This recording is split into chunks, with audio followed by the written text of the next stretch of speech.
Hello guys, welcome to back my channel. আজকে একটা নতুন পর্ব আপনাদের সঙ্গে শেয়ার করব। চলুন শুরু করা যাক। তো দোকানে কোল্ড ড্রিঙ্কস রাখা হয়, অনেক বন্ধুরাই নিশ্চয়ই জানেন। সেই সমস্ত কোল্ড ড্রিঙ্কসের বোতলগুলো যেগুলো খালি হয়ে থাকে সেগুলো একটা জায়গায় জমা করা হয়। আর সেই জমা করা রাখা সেই বোতলগুলোই আজকে এই ভিড়িওয়ালাকে বিক্রি করে দিলাম। এতগুলো বোতল দিয়েছি, এক বস্তা দিয়ে কী পেলাম চলুন আপনাদেরকে একবার দেখিয়ে নিই। হাই গাইস, তো আমি যে ব্যাপারীর থেকে যে স্টিলের বাসনপত্রগুলো নিয়েছিলাম, সেই যেসবগুলো বিক্রি করে দিয়ে আর কি নিয়েছিলাম, সেগুলো আজকে নিয়ে আপনাদের সামনে চলে এসেছি শেয়ার করবো বলে। এই যে একটা নিয়েছি ক্যান, স্টিলের ক্যান নিয়েছি।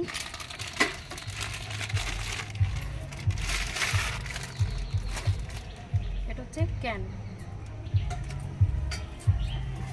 নিয়েছি বাটির সেট দুটো।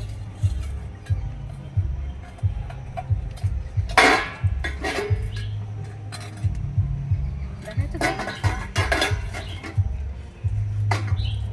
এটাও নিয়েছি একটা টিফিন বক্স।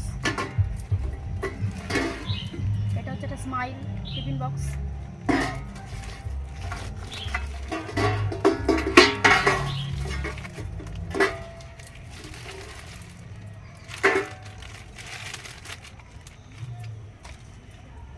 আর এটা নিচে একটা থালা। সেই সমস্ত কিছু যে বর্জ্য পদার্থ বিক্রি করে আমি এই সমস্ত স্টিলের সামগ্রীগুলো নিয়েছি ফ্রিওয়ালার থেকে।